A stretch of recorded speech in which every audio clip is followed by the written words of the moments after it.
तो कल last topic हमारा क्या था? करंट। करंट के बारे में हमने डिस्कस किया था। तो करंट की बात करें तो करंट हमारा क्या होता है, यानी कि अगर इलेक्ट्रॉन जो होते हैं हमारे, वो किसी कंडक्टर में, मान लिया ये हमारा क्या है, एक कंडक्टर है। ये हमने मान लिया कि ये हमारा एक क्या है, कंडक्टर है। अब इस कंडक्टर में अगर हम क्या करें, इलेक्ट्रॉन्स जो हैं हमारे इस तरीके से, ये अगर फ्लो होते हैं, ठीक है, इस तरीके से मूव होते हैं, तो क्या होगा, हमारी इसमें करंट फ्लो होगी। तो क्या होगा, इसमें करंट फ्लो होती है। ठीक है, तो यही हमने कहा है कि अगर हमारा जो करंट है वो क्या है, rate of change of charge. ठीक है, अगर चार्ज को हम चेंज करते हैं या चार्ज हमारा मूव होता है, एक स्थान से दूसरे स्थान तक जाता है, तो उस केस में हम कह सकते हैं कि हमारा करंट फ्लो होगा। ठीक है, इतनी बात हमने कल बता दी थी। करंट की हमने बात की, तो करंट की अगर यूनिट की बात करें तो क्या हो जाएगी यूनिट। तो अगर हम इस फॉर्मूले से देखें तो चार्ज हमारा क्यू है, तो क्यू का हम कह सकते हैं चार्ज का जो यूनिट होता है वो क्या होता है, कूलाम होता है। और टाइम का जो यूनिट होता है वो क्या होता है, सेकेंड्स होता है। तो हम कह सकते हैं कि जो इसकी यूनिट होगी वो यूनिट क्या होगी, कूलाम पर सेकेंड। दूसरी यूनिट होती है हमारी एम्पियर। ठीक है, तो इतनी बात याद रखेंगे करंट में। ठीक है, करंट की कब फ्लो होती है, जब हमारे इलेक्ट्रॉन मूव करते हैं, ठीक है, कंडक्टर में। तो इतनी बात समझ में आ गई। अब जो करंट जो मूव कर रही है, मान लिया इस करंट की जो डायरेक्शन है, मान लिया, या जो दिशा है, हम कह सकते हैं जो दिशा है वो कैसे डिसाइड होगी। तो बेसिकली जो करंट की डायरेक्शन होती है, अब हम जानते हैं कि चार्ज होते हैं हमारे, दो टाइप के चार्ज होते हैं, एक पॉजिटिव चार्ज, एक नेगेटिव चार्ज। तो नेगेटिव चार्ज को हम क्या कह देते हैं, इलेक्ट्रॉन। पॉजिटिव चार्ज को हम क्या कह देते हैं, हम प्रोटॉन कहते हैं। तो नेगेटिव चार्ज के कारण जो हमारी करंट फ्लो होती है उसी को हम इलेक्ट्रॉन बोलते हैं। ठीक है, तो अब मान लिया कि जो डायरेक्शन होगी करंट की वो डिसाइड की जाएगी किसके, इलेक्ट्रॉन के फ्लो होने से, यानी कि इलेक्ट्रॉन किधर साइड हमारे मूव कर रहे हैं। ठीक है, इलेक्ट्रॉन की डायरेक्शन से। तो इलेक्ट्रॉन की जब डायरेक्शन मान लिया हमारी इस साइड इलेक्ट्रॉन ऐसे फ्लो हो रहे मान लिया, ठीक है, तो हमेशा याद रखना जो करंट की डायरेक्शन होगी कंडक्टर में, वो करंट की डायरेक्शन हमारी अपोजिट साइड में रहती है इलेक्ट्रॉन के। ठीक है, तो ये पॉइंट याद रखना, जो करंट की डायरेक्शन होती है, ठीक है, करंट की डायरेक्शन जो होती है वो हमारी इलेक्ट्रॉन के इलेक्ट्रॉन के अपोजिट डायरेक्शन में रहती है। अपोजिट का मतलब क्या है, विपरीत दिशा में, विपरीत दिशा में फ्लो होती है। ठीक है, इतनी बात याद रखना। मान लिया हमारा कंडक्टर ये है, ये हमने मान लिया कि हमारा एक कोई कंडक्टर है। ठीक है, तो इसमें हमारे मान लिया ये इलेक्ट्रॉन है, ये हमारा इलेक्ट्रॉन कैसे है, इस साइड मूव कर रहा है। तो जो करंट फ्लो होगी हमारी वो इस डायरेक्शन में फ्लो होगी, हमेशा अपोजिट डायरेक्शन में। इतनी पॉइंट आप याद रखना। ठीक है, मोस्ट इंपॉर्टेंट पॉइंट है, इसको याद रखना।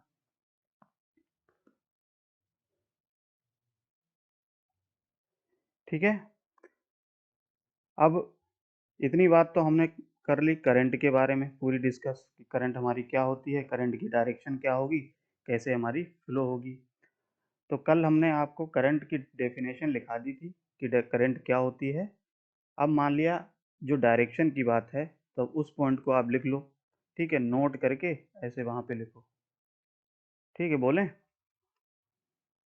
चलिए लिखिए, लिखो, करंट की डायरेक्शन या करंट की दिशा, करंट की डायरेक्शन या करंट की दिशा, लिख दें क्या,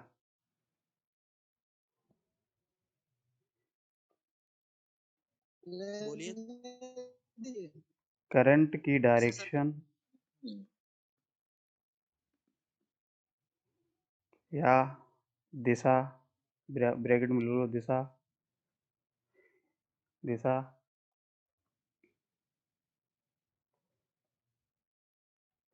इलेक्ट्रॉन के, इलेक्ट्रॉन की इलेक्ट्रॉन की दिशा कह सकते हो या डायरेक्शन, दिशा या डायरेक्शन के अपोजिट, अपोजिट या विपरीत होती है, विपरीत होती है।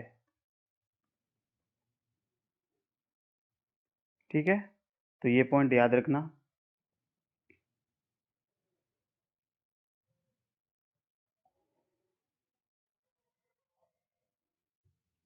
हो गया। अब नेक्स्ट हमारा जो टॉपिक है, नेक्स्ट जो हेडिंग आप लोग डालोगे वो डालोगे वोल्टेज। वोल्टेज, वोल्टेज क्या होता है, जिसको हम हिंदी में क्या बोलते हैं, विभव। हिंदी में क्या बोलेंगे, विभव। ठीक है, तो वोल्टेज क्या होता है, अब इसको हम लोग समझने की कोशिश करते हैं। तो वोल्टेज का मतलब क्या होता है, इतनी बात याद रखना कि वोल्टेज हमारा एक तरीके से एक्सटर्नल फोर्स होता है। एक्सटर्नल फोर्स यानी कि बाहरी बल, किसी सर्किट में बाहरी बल होता है। माइक ऑफ करो। बाहरी बल या एक्सटर्नल फोर्स होता है, जो हम क्या करते हैं, जिसका काम क्या होता है कि जो हमारे करंट होती है, जो करंट होती है, इस करंट को फ्लो कराती है, यानी कि करंट को मूव कराने का काम करती है। ठीक है, हम कह सकते हैं टू मूव द इलेक्ट्रॉन, या हम कह सकते हैं कि जो करंट है, करंट को मूव कराने का काम, ठीक है, कराने का काम करती है। तो इतनी बात याद रखना। तो विभव क्या है हमारा, एक बाहरी फोर्स है, एक एक्सटर्नल फोर्स है, जो करंट को एक स्थान से दूसरे स्थान तक, अब मान लिया ये कंडक्टर है हमारा, ठीक है, हमने मान लिया ये हमारा एक कोई कंडक्टर है। कंडक्टर समझते हो ना, कंडक्टर का मतलब हमारा एक वायर है, कंडक्टर का मतलब एक वायर है। ठीक है, तो कंडक्ट, हाँ, चालक तार। तो कंडक्टर या वायर में क्या होता है, मान लिया कि हमने एक इस तरीके से, ये क्या हमारी एक बैटरी लगी है, और जो बैटरी हमारी जो शो करती है, यही हमारा क्या कहलाता है, वोल्टेज, यही होता है। अब इस वोल्टेज में प्लस माइनस, मान लिया अगर डीसी है तो प्लस माइनस, अगर एसी होगा तो उसके लिए हम बात आगे करेंगे, तो उसमें प्लस माइनस नहीं होता है। ठीक, तो मान लिया इसमें क्या होगा कि हमारी जो करंट फ्लो होगी, मान लिया करंट आई, तो कब करंट फ्लो होगी, अगर इस वोल्टेज को हम बढ़ाएंगे तो हमारी करंट ज़्यादा फ्लो होगी, इस वोल्टेज को अगर नहीं बढ़ाएंगे तो हमारी करंट नहीं फ्लो होगी। यानी कि अगर वोल्टेज सोर्स नहीं लगाएंगे तो इसमें कोई करंट फ्लो नहीं होगी, यानी कि आपने कोई सप्लाई दी ही नहीं है तो करंट हमारी फ्लो ही नहीं होगी। मान लिया आपने ऐसे कंडक्टर कर दिया, अब इसमें जब कोई आप बाहरी सप्लाई नहीं दोगे तो इसमें क्या करंट फ्लो होगी, नहीं होगी। ठीक है, तो बेसिकली जो वोल्टेज होता है या जो हमारा बैटरी होता है, बैटरी को ही हम वोल्टेज कह देते हैं। ठीक है, तो वोल्टेज जब हम वायर में अप्लाई करेंगे तभी हमारा क्या होगा, करंट फ्लो होगी। तो एक तरीके से हम ये कह सकते हैं कि जो हमारा जो वोल्टेज होता है वो क्या काम कर रहा है, करंट को फ्लो कराने का काम करता है एक स्थान से दूसरे स्थान। मान लिया एक स्थान ये है, दूसरा स्थान ये है, तो यहाँ से यहाँ तक करंट को मूव कराने का काम कौन कर रहा है, ये बैटरी कर रही है। ठीक है, यानी कि एक वोल्टेज कर रहा है। तो हमेशा याद रखना पोटेंशियल या वोल्टेज क्या होता है, समझ गए इतनी बात। अब इस पॉइंट को लिख लो जो हमने समझाया है। इतनी बात क्लियर है सभी लोगों को? Yes sir. ठीक, अब लिखो अच्छा इसको।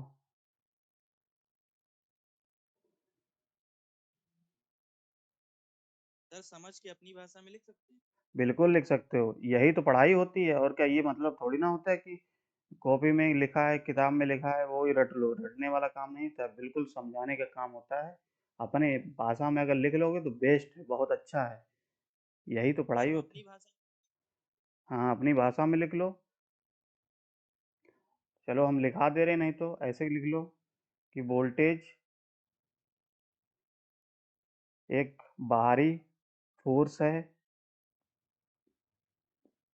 बाहरी फोर्स है या एक्सटर्नल फोर्स है, जो कि जो कि इलेक्ट्रॉन को जो कि इलेक्ट्रॉन को इलेक्ट्रॉन को एक पॉइंट से दूसरे पॉइंट एक पॉइंट से दूसरे पॉइंट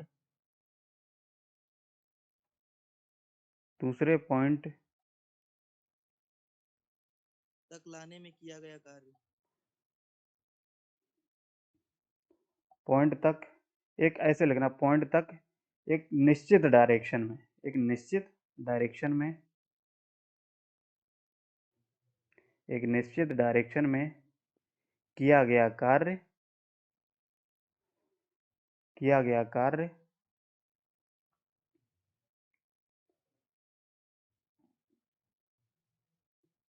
वोल्टेज या विभव कहलाता है। वोल्टेज या विभव कहलाता है।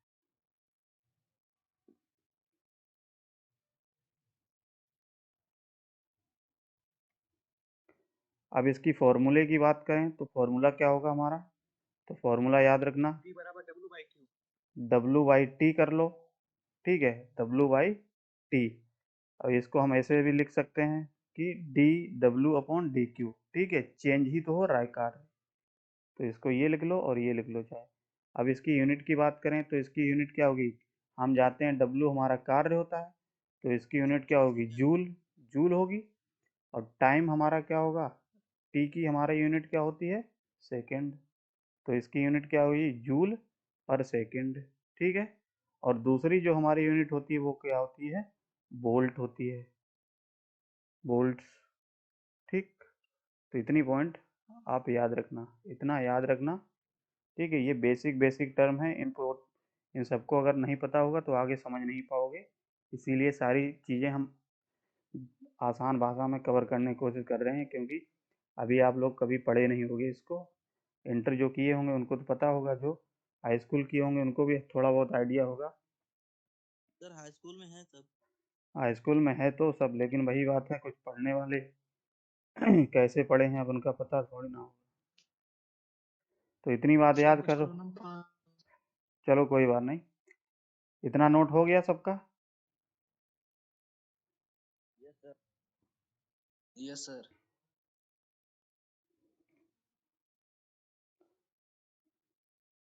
आशीष कुमार वीडियो ऑफ कर लो भैया।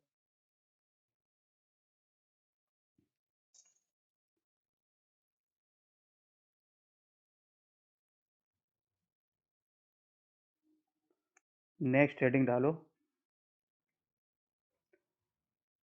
नेक्स्ट हेडिंग डालो पावर। अच्छा, इसमें कुछ एक चीज़ें और देख लो, तब हम डालते हैं नेक्स्ट टॉपिक। जैसे अगर हमने बात की कि हमारा जो वोल्टेज है, ठीक है, तो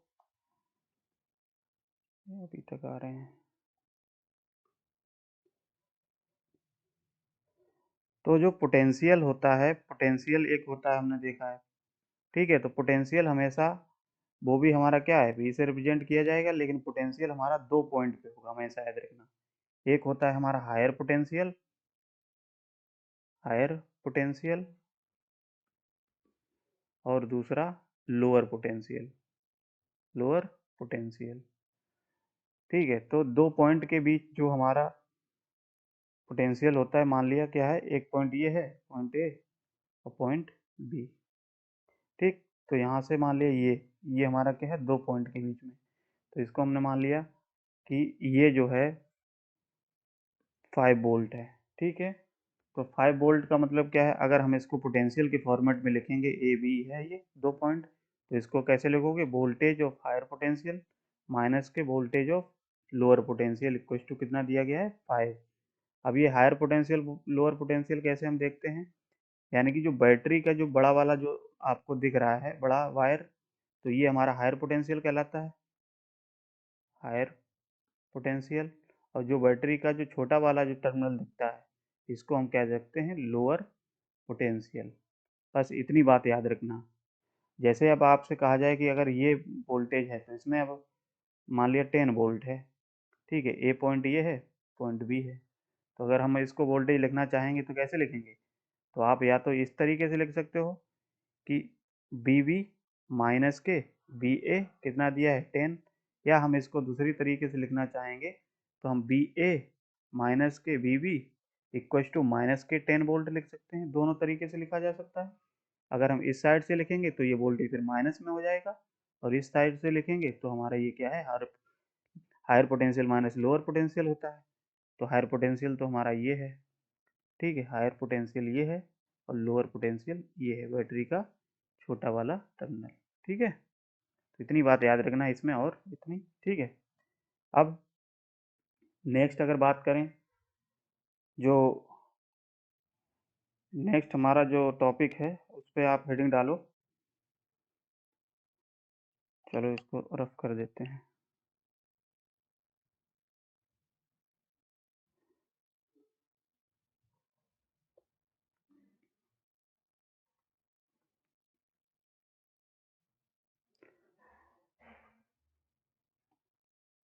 इलेक्ट्रिकल पावर,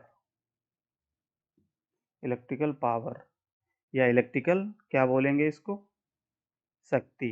ठीक है, तो इतना याद रखो, पावर ही समझो, क्योंकि ज़्यादा हिंदी में जाने से टेक्निकल वर्ड तो हिंदी में ही, टेक्निकल वर्ड इंग्लिश में ही सही रहता है, क्योंकि आप कोई हिंदी नहीं बोलता है, शक्ति नहीं बोलता है, पावर ही बोलते हैं सर। तो इसमें अब जैसे पावर की बात करें तो ये हमारा पावर क्या होता है, तो पावर का फॉर्मूला पे अगर हम देखें तो क्या होगा, इलेक्ट्रिकल पावर जो होती है हमारी, इलेक्ट्रिकल पावर P बराबर W by T। W/T। ठीक है, तो क्या है, यानी कि electrical work upon, electrical work work up, done upon time. बोलो ना, लिखा रहे हैं ना, इलेक्ट्रिकल वर्क अपॉन टाइम। तो यानी कि इलेक्ट्रिकल वर्क हमारा क्या हो जाएगा, W अपॉन टाइम क्या हो जाएगा, T। अगर इसकी हम यूनिट की बात करें तो यूनिट हमारी क्या हो जाएगी, जूल। एक मिनट, पिछले वाले में हमने क्या लिखाया था आपको, वोल्टेज वाले में फॉर्मूला क्या था, गलत हो गया क्या कुछ?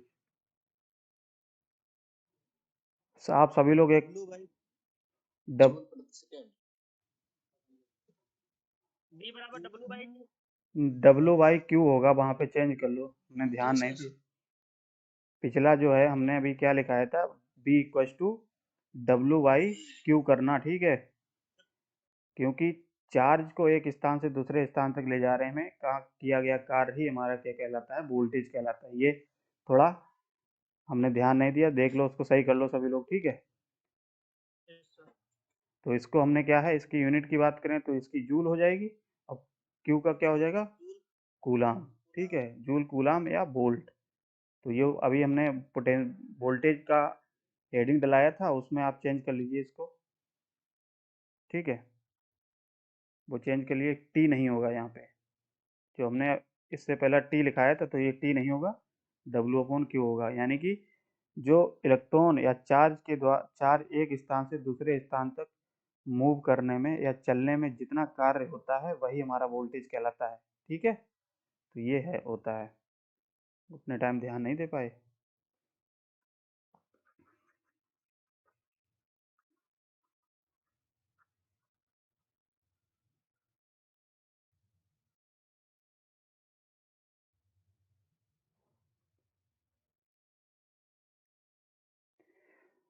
तो अब ये हमारा क्या है, अब इसकी अगर यूनिट की बात करें,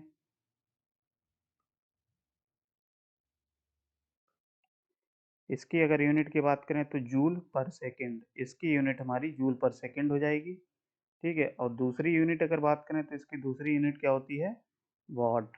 ठीक है, तो क्या बोलते हैं, वाट, वॉट बोलते हैं। ठीक, अब इसी W को अगर हम बात करें, पावर, इसको ऐसे लिख लो, P इक्व टू BI, एक ये फॉर्मूला होता है BI। ठीक है, P equal to BI, B क्या है हमारा, ये हमारा वोल्टेज है, और ये क्या है, करंट है। तो हम पावर को क्या लिख सकते हैं, पावर इक्व टू होता है voltage into current, voltage into current, एक ये फॉर्मूला यार लिख लो। ठीक है, ये तो डेफिनेशन के बेसिस पे हो गया हमारा। और जब हमारा जो कोई इलेक्ट्रिकल सर्किट आपको दिया जाएगा तो उसमें जो पावर निकालनी होगी तो हम ये वाला फॉर्मूला यूज करेंगे। ठीक है, तो इलेक्ट्रिकल पावर क्या हो जाएगा, इलेक्ट्रिकल वर्क अपॉन टाइम। अगर इसको लिखना चाहो तो लिख लो, लिखा देते हैं। तो इसको हिंदी में लिखना चाहो लिख लो। तो कार्य, इलेक्ट्रिकल कार्य करने की दर को लिखो, कार्य करने की दर को, कार्य करने की दर को इलेक्ट्रिकल पावर कहते हैं।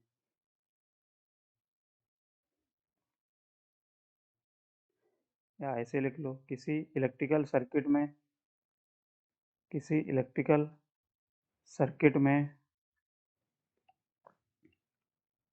इलेक्ट्रिकल इलेक्ट्रिकल कार्य या वर्क, इलेक्ट्रिकल वर्क या कार्य करने की दर को, दर या हम कह सकते हैं रेट को, कार्य करने की दर को इलेक्ट्रिकल पावर, इलेक्ट्रिकल पावर कहते हैं, कहते हैं, इलेक्ट्रिकल पावर कहते हैं। तो इतनी बात याद रखना। अब एक पॉइंट और ये नोट कर लो कि एक वाट जो होता है हमारा, वो हमारा एक जूल पर सेकंड के बराबर भी होता है। ये भी नोट कर लो पॉइंट। तो ये छोटे छोटे पॉइंट होते हैं, ये आपके कम्पिटेटिव एग्जाम में भी पूछे जाते हैं। ठीक है, इनको आप याद रखेंगे तो कहीं ना कहीं आपको दिक्कत नहीं होगी क्वेश्चन को सॉल्व करने में। इतना नोट हो गया हो तो अब इसमें कुछ पॉइंट और हैं, चलिए इसको हम बाद में कराएंगे, ओम्स लॉ और वो सारी चीज़ें। क्योंकि जैसे एक पावर का फॉर्मूला हमने जो ये बताया है कि हमारा पावर जो होता है वो क्या होता है, बी इंटू आई, अभी हमने बताया। और अगर हम इलेक्ट्रिकल सर्किट में हम कहें कि जो हमारा करंट होता है, ठीक है, तो करंट क्या होता है, या वोल्टेज हम बात करें तो वोल्टेज क्या होता है, आई इंटू आर। ठीक है, अगर हम इसमें क्या करेंगे, वोल्टेज की वैल्यू रख देते हैं P इक्वल्स टू, तो ये हमारा क्या हो जाएगा, वोल्टेज की जगह पे ये रखोगे तो आई आर इंटू आई, यानी कि ये क्या हो जाएगा, आई स्क्वायर आर। तो एक पावर का फॉर्मूला हमारा ये हो जाएगा, आई स्क्वायर आर। ठीक है, तो ये सारे क्वेश्चन जब होंगे तो उसमें आपका इनका यूज होता है। तो एक पॉइंट ये याद रखना पावर में। और एक फॉर्मूला अगर हम और बात करें कि अगर हम आई की जगह पे यहाँ पे जो है ये क्वेश्चन नंबर फर्स्ट डाल लो, आई की जगह पे अगर हम देखो, हम जानते हैं बी अपॉन आर होता है, और आई की जगह पे अगर हम क्या करें, यहाँ पे वैल्यू पुट कर दें तो B into B upon R, यानी क्या हो जाएगा, B square R, B square by R.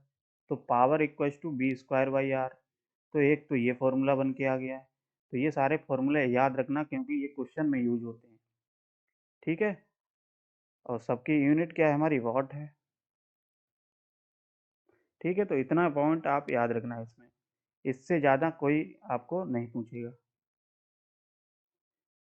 तो ये तो इलेक्ट्रिकल पावर के बारे में हो गया। बताइए, इतनी बात क्लियर है सब लोगों को? Yes sir. चलिए, यस सर। ठीक ठीक। अब देखो नेक्स्ट हेडिंग डालो, नेक्स्ट हेडिंग डालोगे इलेक्ट्रिकल एनर्जी।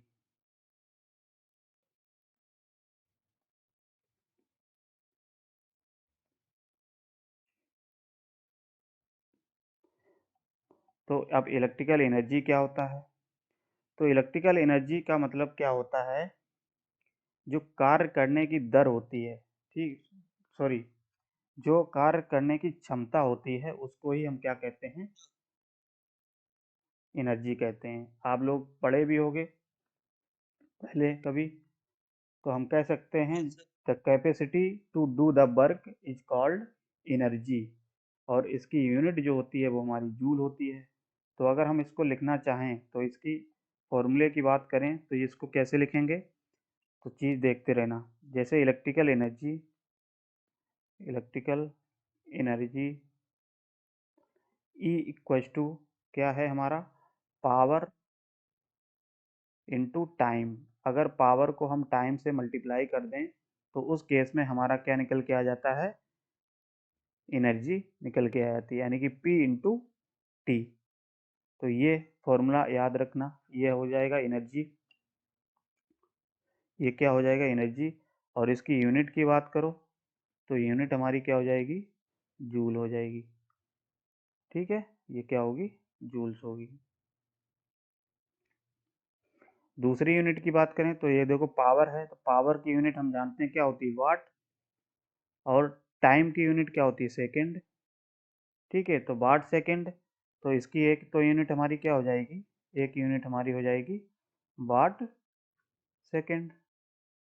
ठीक, तो ये सारे पॉइंट हैं, इन पॉइंट को याद रखना क्योंकि इनका आगे यूज होगा आपका। सर किलोवाट घंटा भी लिख सकते हैं ना सर? किलोवाट घंटा भी होती है, लेकिन बेसिक यूनिट तो ये होती है। किलोवाट का मतलब क्या होता है, किलो का मतलब होता है 1000 वाट। 1 किलो का मतलब क्या होता है, 1 किलो वाट का मतलब क्या होता है, 1000 वाट ही तो होता है। ठीक है। सर अच्छा, अब देखो, जैसे हम जानते हैं कि 1 किलो वाट आवर अगर हम लिख दें तो इसको हम एक यूनिट के बराबर कहते हैं। एक यूनिट जो यस आप घरों में यूज एक करते हो, जो घरों में बिजली यस होती है सर। वो आपको किस बेसिस पे मिलती है, यूनिट के हिसाब से डिसाइड की जाती है कि उसकी कॉस्ट क्या होगी। ठीक है, तो 1 किलोवाट आवर का मतलब समझ लो, 1 किलोवाट आवर का मतलब क्या है कि 1000 वाट को हम यूज कर रहे हैं 1 घंटे में। ठीक है, 1 घंटे में 1 किलोवाट आवर का यूज कर रहे हैं तो हमारी एक यूनिट हो जाती है। ठीक है, ये चीज़ होती है इसका बेसिक आइडिया। ठीक है, तो ज़्यादा डिटेल में ना जाओ क्योंकि है तो बहुत इंटरेस्टिंग चीज़, हम समझाने की बहुत कोशिश करेंगे, लेकिन जितनी काम की चीज़ है आपको वही हम समझा रहे हैं, क्योंकि ज़्यादा डेप्थ में जाने से फिर कन्फ्यूजन क्रिएट होगी आपको। तो बस इतनी बात याद रखना एनर्जी के पॉइंट ऑफ व्यू से। तो अगर इसकी डेफिनेशन की बात करें तो डेफिनेशन लिख लो। तो इसमें लिखो, किसी इलेक्ट्रिकल सर्किट में किसी इलेक्ट्रिकल सर्किट में किसी इलेक्ट्रिकल सर्किट में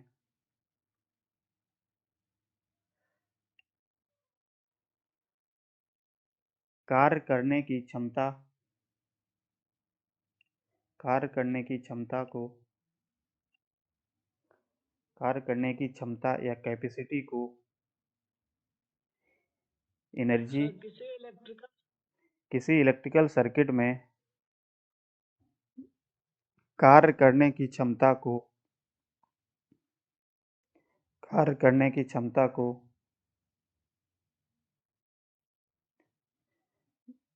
एनर्जी कहते हैं, एनर्जी कहते हैं।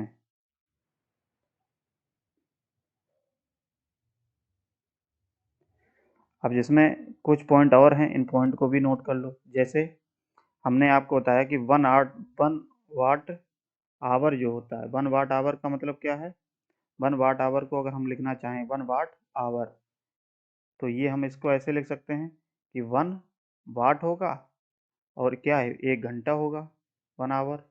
ठीक है, और अगर हम इसको सेकंड में कन्वर्ट करना चाहें, 1 घंटे में अगर सेकंड्स की बात करें तो 1 घंटे में सेकंड्स कितने होंगे, 3600 होंगे।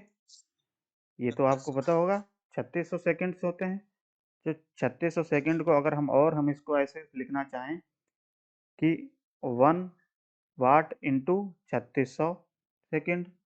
ठीक है, तो हम कह सकते हैं कि 3600 वाट सेकंड, 3600 वाट सेकंड, या हम इसको लिख सकते हैं जूल। ठीक है, तो एक बात याद रखना कि 1 वाट आवर में कितने हमारे होते हैं, 3600 वाट सेकंड होते हैं। ठीक है, इसको ऐसे लिख लो चाहे। ये बहुत कम्पिटेटिव एग्जाम में पूछे जाने वाले क्वेश्चन होते हैं, ये छोटे छोटे, क्योंकि बहुत लोगों को ये सारी चीज़ें नहीं पता होती हैं। अब जैसे एक पॉइंट ये है, इसको आप नोट कर लो, और इसमें क्या है नोट करो कि 1 किलो वाट आवर जो होता है वो हमारा क्या होता है, 1000 वाट आवर के बराबर होता है। तो इसको अगर हम इस तरीके से लिखना चाहें तो लिख सकते हैं 1 इंटू 10⁻3। ठीक है, और हम जानते हैं कि 3600, अभी हमने बताया कि 1 आवर के 1 वाट आवर को क्या लिख सकते हैं, इसको हमने क्या लिख सकते हैं, अभी बताया क्या लिख सकते हैं, 3600 जूल, जूल लिख सकते हैं। ठीक है, तो इसको और सॉल्व करेंगे तो ये हमारा क्या होगा, 3.6 इंटू 10⁻6 जूल। ठीक है, तो ये बेसिकली हमारा और होता है 1 किलो वाट आवर को इस तरीके से भी लिखा जाता है, और 1 किलो वाट आवर बराबर होता है 1 यूनिट के। ठीक है, इतने पॉइंट नोट कर लो।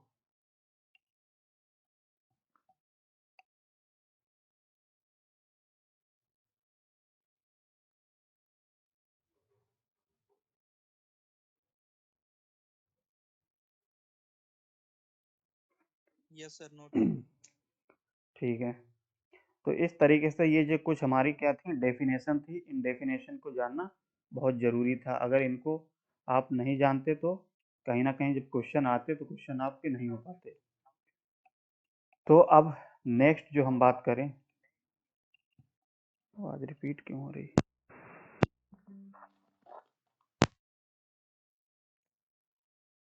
हर्षदीप माइक बंद कर लो भैया। Okay okay. अब नेक्स्ट आप हेडिंग डालो सर्किट के एलिमेंट्स, सर्किट एलिमेंट। तो सर्किट, जैसा कि हमने आपको बताया था कि सर्किट क्या होता है, कि जो भी हमारे इलेक्ट्रिकल एलिमेंट्स होते हैं उनको जोड़ करके हमारा अगर क्लोज्ड पाथ बनता है इस तरीके से, मान लिया ये हमारा क्या है, एक क्लोज्ड पाथ हमने बना दिया और बैटरी के साथ में जोड़ दिया, तो उस केस में ये हमारा कहलाता है सर्किट। ठीक है, क्या कहलाएगा, सर्किट। अब इस सर्किट में बेसिकली एलिमेंट कौन कौन से हैं तो वो हमको देखना है। अब एलिमेंट की बात करें तो कौन कौन से एलिमेंट हो सकते हैं, एक तो रजिस्टर हो सकता है, एक इंडक्टर हो सकता है, और कैपेसिटर हो सकता है। तो बेसिकली 3 ही इंपॉर्टेंट आपके एलिमेंट होते हैं इलेक्ट्रिकल में। ठीक है, क्योंकि जी जो होता है, जो कंडक्टेंस होता है वो हमारा लीकेज के कारण मिलता है, तो उसका ज़्यादा डिस्कस नहीं करते हैं।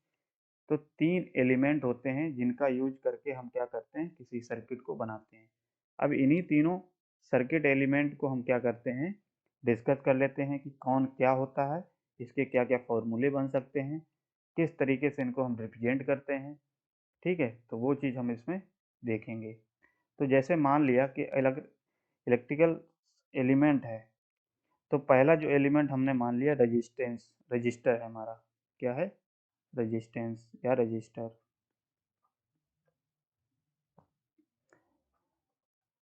तो रजिस्टेंस बेसिकली क्या है, अगर हम क्या करें, इसमें बैटरी लगा दी हमने, एक हमने रजिस्टर लगा दिया और एक सर्किट हमने बना दिया ये, और एक बैटरी लगाकर इसको, रजिस्टेंस आर है मान लिया, इसमें बैटरी लगी है, इसमें एक कोई करंट फ्लो कर रही है। ठीक है, तो अब इसको हम देखो क्या क्या यहाँ से फॉर्मूले हमारे निकलेंगे, वो चीज़ याद रखना। ठीक है, तो बेसिकली हम एलिमेंट का यूज इसलिए कर रहे हैं इसमें कि आपको ये समझा सकें कि ये क्या क्या फॉर्मूले हमारे सर्किट में बन सकते हैं। जैसे हमारा कोई सर्किट है, केवल उसमें क्या है, रजिस्टेंस अगर होता है तो उस केस में क्या क्या फॉर्मूले बनते हैं। तो जैसे